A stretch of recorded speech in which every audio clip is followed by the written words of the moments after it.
सर्वांना रामकृष्ण हरी। आजपासून आपण अधिक मासानिमित्त अधिक मास महात्म्य आणि अधिक मास म्हणजे काय, या अधिक मासामध्ये काय केल्याने फलप्राप्ती होते आणि आपण जो पुण्य संचय करतो याची जी क्षमता आहे ती दुप्पट होते। तर सर्वसामान्यपणे अधिक मास हा 3 वर्षांनी येतो, हे तर सर्वांना माहीत असतं। अधिक मासामध्ये आपण जी पुण्यकर्म करू त्याचं दुप्पट फळ आपल्याला मिळत असतं। म्हणून अधिक मासामध्ये आपण प्रत्येकाने पुण्यकर्म केले पाहिजे। आता अधिक मास म्हणजे काय आणि तो कधी चालू होतो, तर चैत्रापासून फाल्गुनापर्यंत 12 महिन्यामध्ये 355 दिवस येतात। चैत्रापासून फाल्गुन पर्यंत 12 महिन्यामध्ये 355 दिवस येतात आणि इंग्रजी कॅलेंडर प्रमाणे किंवा आपल्या नक्षत्राप्रमाणे सौर वर्षाचे 365 दिवस असतात।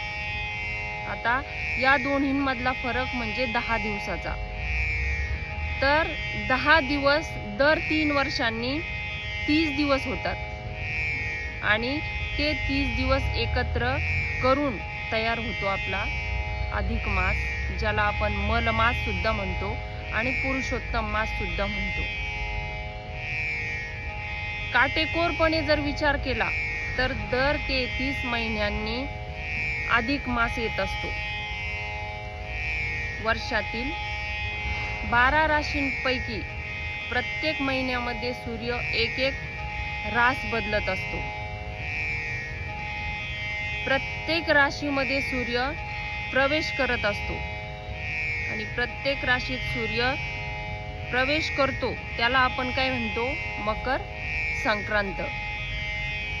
तर अशा मेष राशीपासून मीन राशीपर्यंत वर्षात 12 संक्रांती होतात।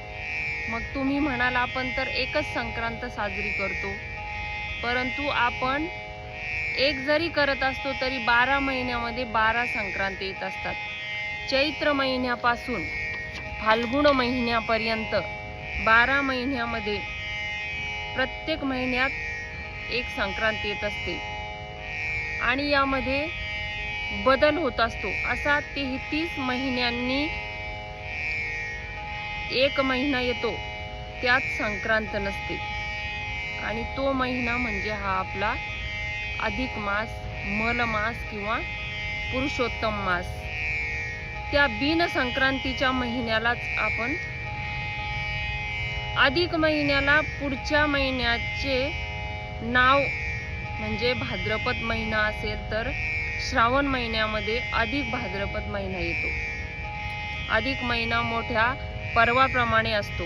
त्या महिन्यात धार्मिक कृत्य केली जातात आणि विशेष म्हणजे अधिक मास महात्म्य हे वाचले जाते। या महिन्यामध्ये अधिक मास जो ग्रंथ आहे त्याचे 31 अध्याय आहे आणि त्या अधिक मासाचे जे खूप महत्त्व या महिन्यामध्ये सांगितलेले आहे, तर त्याचं पारायण ज्यांना शक्य आहे त्यांनी जरूर करावं।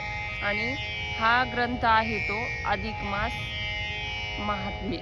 तर याचं पारायण आपण प्रत्येकाने करायचं आणि या ग्रंथाप्रमाणेच मी आपल्याला इथून समोर अधिक मासाच्या ग्रंथातील जे अध्याय आहे त्याचं निरूपण माझ्या भाषेमध्ये म्हणजे माझ्या वाणीमध्ये मला जसं सुचेल तसं करणार आहे।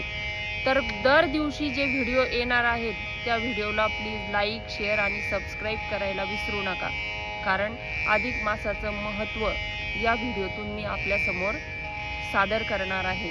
रामकृष्ण हरी।